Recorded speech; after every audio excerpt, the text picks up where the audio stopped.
I am not a man who talks much about what he feels.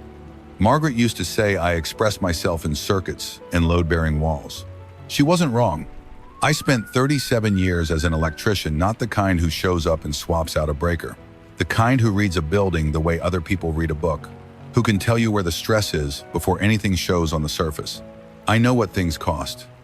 I know what holds weight and what doesn't. I know the difference between a wire that looks fine and a wire that's about to fail. My daughter Sandra would tell you I'm a quiet man. My late wife Margaret would have told you I'm a man who says everything, just not in words. 3 years ago, Margaret died. She was a music teacher. She had been teaching piano for 32 years out of the front room of our house in Albany. When she was gone, I kept the piano. I kept it because I didn't know what else to do with it. What I am going to tell you is the story of how I sold it, and why, and what happened after. If you've ever lived next to someone who slowly started treating your roof like theirs, your refrigerator like theirs, your time like theirs, your future like a variable in their spreadsheet, then some of this will feel familiar. I want to be honest about something before I start. I did not handle everything perfectly. There are things I would do earlier if I had them to do again. There is a conversation I should have had before I took any action at all. I didn't have it. That's part of the story too. The garage apartment was my idea. Margaret and I had been talking for years about what to do with the detached garage at the back of the property. It was too big for just cars, and we had the kind of house where you eventually run out of things to fix if you're not careful. In 2018, we converted it insulation, drywall, a small kitchen, a bathroom, heat. I did most of the work myself. The whole project cost about $40,000 out of pocket and about 600 hours of my time. We had talked about renting it to a young couple, maybe a graduate student, someone quiet. Then Margaret got sick. When Margaret's diagnosis came, the calculus changed. Sandra was in Albany, she'd never left, which I had always been quietly glad about, and she and her husband Derek had been in an apartment across town for 4 years. They had 2 kids, Lily, who was 7 at the time, and Tommy, who was 5. With Margaret going through chemo, and then through the harder stretch after the chemo stopped helping, having family close felt right. Sandra and Derek moved into the garage apartment in January 2021. I told them to stay as long as they needed to. That is a thing you can say without meaning it to be permanent. I have learned this. Margaret died in March.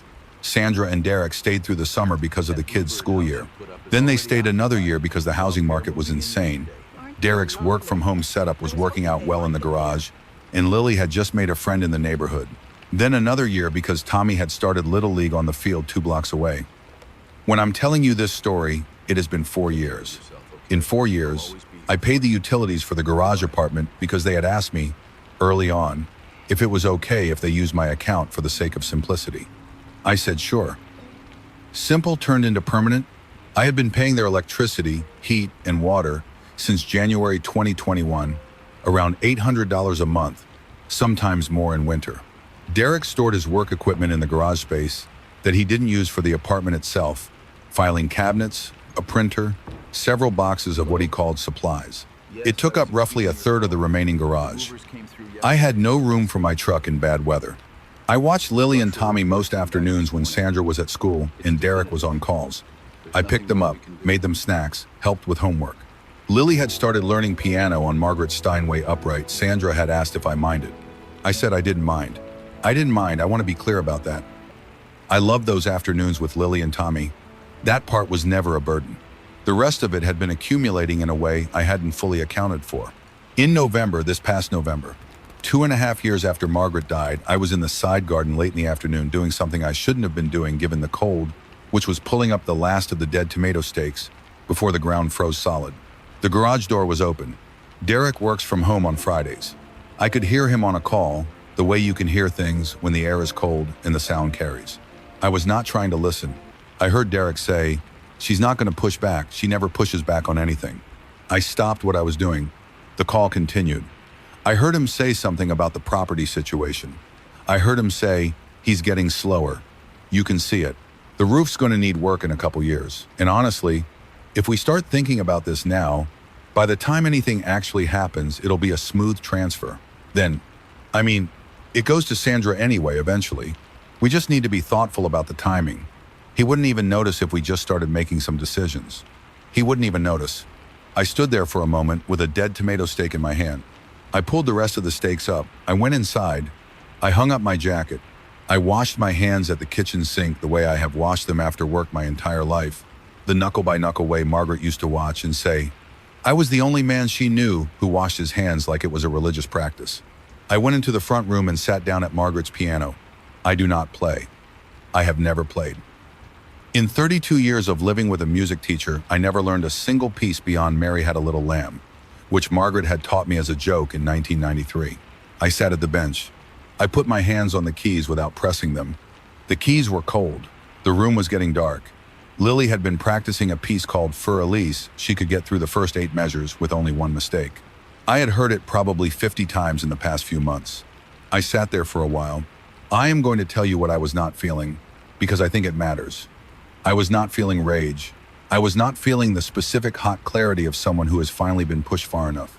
I was feeling something quieter than that, something more like the sensation of a circuit being correctly diagnosed after years of intermittent problems. Ah, I thought, there it is. That's what's been happening. I had not been imagining things. The slightly too eager way Derek asked about my doctor's appointments. The time Sandra had mentioned long-term planning in a tone that was borrowed from Derek's vocabulary, not hers. The way Derek had asked, twice in the last year, whether I'd thought about updating my will. He had a plan. He had been working on it slowly, the way you work on something you don't want noticed. I sat at the piano until it was full dark outside. Then I went to my desk and called Tom Becker. Tom is a real estate attorney. He handled Margaret's estate. He is 61 years old, gives his wife exactly one piece of unsolicited advice per day. He told me this himself, as a warning, and does not charge me extra for calls after 6 p.m., because we have been doing business for 16 years. I told Tom what I had heard. He listened. He asked a few clarifying questions. Then he was quiet for a moment and said, Harold, I want to be sure I understand the living situation correctly. They have no formal lease, correct? Correct. They pay no rent or utilities? No rent. I cover utilities. And the garage space being used for storage, is that under any written agreement? No.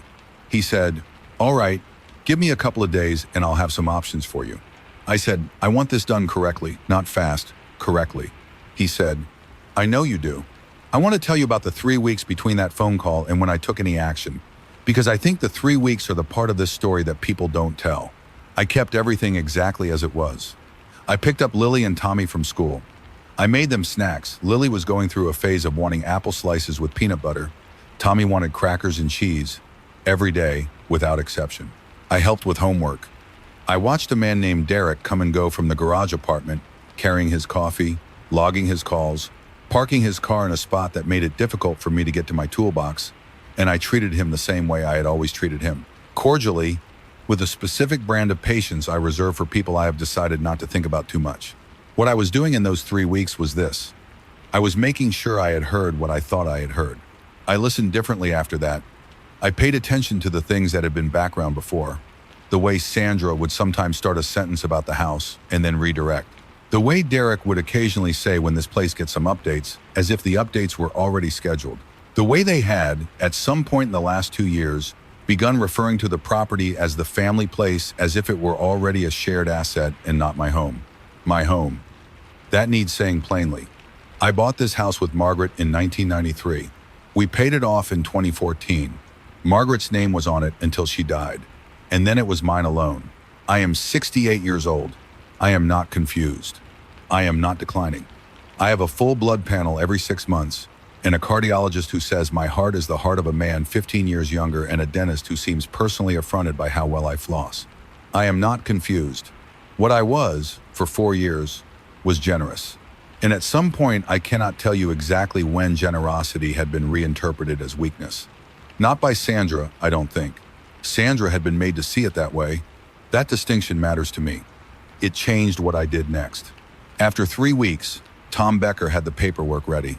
On a Tuesday evening, when Sandra was at her school board meeting and Derek was in the garage apartment on a call, I walked out to the garage and slid a sealed envelope under the door. I did not knock.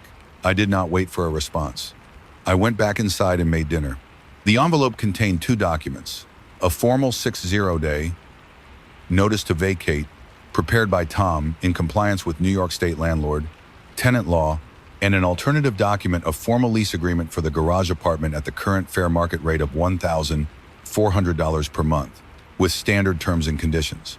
Attached to both was a cover letter from Tom's office, noting that all utility accounts would be transferred to the tenants' names within 30 days, regardless of which option they chose. The second envelope I left in the same place the next morning was addressed to Derek personally. It contained an itemized invoice for commercial equipment storage in a residential garage, $175 per month for 48 months, totaling $8,400 with a 30-day payment notice. I had looked up the precedent. Tom had confirmed it. The equipment had been there. The space had value. Derek had never asked. He had assumed. I went and had coffee with my neighbor Carol. She had made blueberry muffins. We talked about whether the city was going to fix the pothole at the end of her block. I told her I thought they would get to it in the spring. She told me about her husband's retirement project, which was building birdhouses with increasingly elaborate architectural features. We agreed this was a reasonable use of a retired man's time. That evening, my phone rang twice. I let both calls go to voicemail. I want to explain the piano. Margaret's piano was a Steinway upright, Model 45, made in 1978. She had inherited it from her teacher and had been playing it for 40 years when she died. It needed tuning twice a year, which I had continued to have done because it felt wrong to let it go out of tune, though I couldn't have told you exactly why. The tuner's name was Phil. Phil was 63 and had a habit of humming whatever piece he'd last worked on. He would hum for the first 10 minutes and then work in silence. I liked Phil. The piano was worth, depending on condition and restoration, between $4,000 and $7,000. I was not selling it for the money. Here is what I have been thinking about for 2 years, since the first time I overheard Sandra mention, to Derek, that the piano would need to go somewhere eventually when they figured out the space situation in the house. She had said it lightly. She had not said it to me. She had said it to Derek, in the kitchen, probably thinking I was in the basement. I had noted it and filed it and not thought about it directly until Derek's phone call. The piano had been Margaret's. The decisions about Margaret's things were mine. Not because of a deed or a will or a legal claim, though those existed, but because I am the person who knew her. I am the person who slept next to her for 34 years and listened to her play Claire de Lune on Sunday mornings and watched her sit on that adjustable bench with her spine perfectly straight the way music teachers sit. I am the person who reupholstered the bench in matching red velvet because I did not want anything in that room to change. Street Catherine's is a music school 4 miles from my house. They run a program for kids in underserved neighborhoods, free lessons, instrument access, the works. Margaret had donated to them every December for 11 years. She had once called them the best thing in Albany that most people in Albany don't know about. I called their director in early December. I asked if they had need of a Steinway upright in good condition. She said they had been trying to furnish a new practice room for 3 months and couldn't afford it. I told her I had one. I told her I wanted one condition. She said, "Name it." I said, "Call the room the Margaret Delaney practice room." She said she would call it that until the building fell down. I signed the papers on a Wednesday afternoon at Walter's at Tom's office. I had Phil come and do one last tuning on a Thursday morning. I sat in the kitchen and listened to him hum while he worked. The piano was picked up on a Saturday. I did not tell Sandra. I did not tell Sandra because I was not asking for permission. I was not consulting anyone. This was the thing I had been trying to say for 4 years without ever saying it. This is my home. These are my things, my wife, my piano, my decision.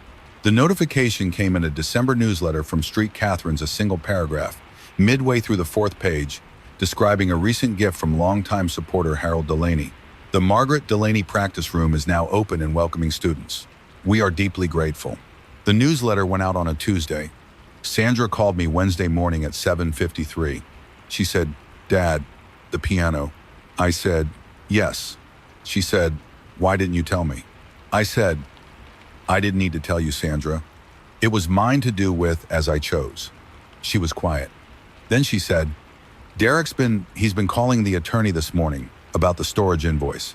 I said, "That would be between him and Tom." She said, "Dad." And then nothing else for a moment. Then, "Can I come over?" I said, "Yes." She came alone. I put on coffee. Sandra arrived at 10 with the specific look of someone who has not slept much and is not going to pretend otherwise. She sat at the kitchen table, the same table where I have been sitting my whole life in this house. The table that has Margaret's initials scratched faintly into one corner from something that happened in 2003 that we never quite got the story straight on. She said, "How much did you hear?" I said, "Enough." She looked at her hands. Then she said something I hadn't expected her to say, which was, "I knew he was thinking about it. I didn't know how much he'd said out loud." I waited. She said, "He's been talking about the house for over a year. Not to you, to me. How we should be thinking ahead. How at your age." She stopped. I kept telling him it wasn't appropriate. He kept saying it was just practical. Eventually, I think I just stopped pushing back because it was easier. I said, "I know how that works." She looked at me then. Was I doing it too? Was I letting it happen? I said, "You stopped asking about the piano a long time ago. I noticed that." She was quiet for a minute. Then she said, "I stopped asking because Derek made it seem like asking was that it was just normal to start thinking about what happens eventually. With the house, with everything." She shook her head. I think I let myself believe that was the same thing as practical. I said, "It's not the same thing." She said, "I know." We drank coffee. Outside, the backyard was frosted over. I had put out birdseed that morning out of habit, Margaret's habit, not mine. But Margaret's habits had become mine. Sandra said, "Mom's piano." I said, "Lily can practice there. They have open hours on Saturday mornings." Sandra put her hand over her mouth for a moment. When she moved it, she said, "That's Dad. That's exactly what Mom would have done." I said, "I know." She asked me about the notice to vacate. I told her she had two choices: the 60-day move out or a fair market lease. I told her I was not kicking her out. I told her she was welcome here, that she had always been welcome here, but that I was not able to continue the arrangement where she and Derek lived in my property at no cost, while Derek made plans about my future and my wife's belongings. She said, "The invoice for the storage." I said, "That's also Tom's office. That's between Derek and me." She was quiet for a while. Then she said something that has stayed with me. "Dad, I don't know if our marriage is going to survive this." She said it without self-pity, just as a thing she had been looking at directly and was choosing to say. I said, "I'm sorry about that, Sandra. I genuinely am." She said, "Are you?" I said, "Yes. I didn't want this to hurt you." She said, "What did you want?" I said, "I wanted to still be a person in my own house." She nodded slowly. The way you nod when something is both obvious and impossible to argue with. Then she reached across the table and put her hand over mine. Neither of us said anything for a while. When she left, she hugged me in the doorway.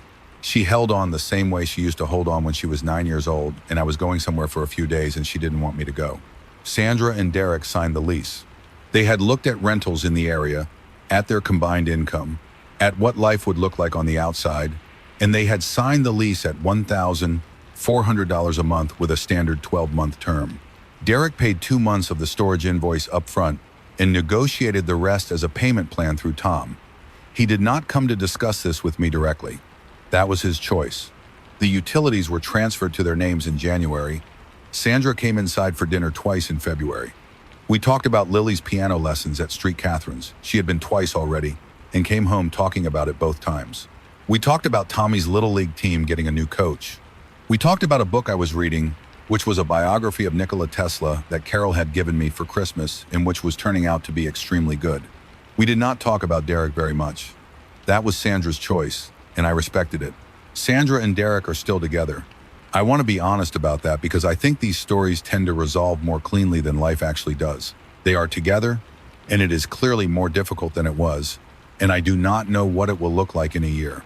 What I know is that when Sandra comes for dinner, she comes because she wants to, not because she is trying to keep peace between two people who have stopped being able to see each other clearly. That is different. It matters. Now, the piano. I have been asked, not by Sandra, but by my neighbor Carol, who has known me for 14 years, why I didn't simply keep the piano. Why sell it? Why not hold on to it? I thought about this carefully. The answer is that keeping it would have been about me, about my grief and my attachment and my need to have Margaret present in the room where she had always been present. All of those things are real. All of those things are legitimate, but they were not the whole answer. The full answer is, Margaret loved those kids. She loved her students the way some teachers love students, the way that is genuinely a vocation, a thing you would have done for free, a thing that was inseparable from who you were. She had donated to Street Catherine's every December for 11 years. She had talked about their work with the particular warmth she reserved for things she was genuinely proud of. Keeping the piano in my front room, after Derek had spoken about it as a room that would eventually need to be figured out, would have meant guarding it. It would have meant protecting it from the future my son-in-law was already writing. Giving it to Street, Catherine's meant letting it be what it was meant to be. An instrument played by children who needed it. And it meant putting Margaret's name somewhere it would outlast all of us. I am not going to wrap this up more neatly than it is. I am 68 years old and I live in my house in Albany, and I watch the birds in the backyard every morning the way I have always done and the way Margaret did before me. On Saturdays, if I drive 4 miles, I can hear a 10-year-old named Lily working through the first 8 measures of Fur Elise in a room that has Margaret's name above the door. That is more than I had before. If you are carrying someone in your house or in your budget or in your time who has begun to treat your generosity as inheritance before you finish living, I want to say this. You are not obligated to confront anyone. You are not obligated to explain yourself. You are allowed to simply stop. To make a different choice about your own things without asking permission. To donate something or close something or change something without a speech. The speech is optional. The change is not. And if the people who love you actually love you, they will come to the table. Not because you forced them, because when you finally started acting like yourself again, they recognized who you were. I told Sandra once, after everything, that the piano was never about the money. She said she knew. I think she knew before she called me that day.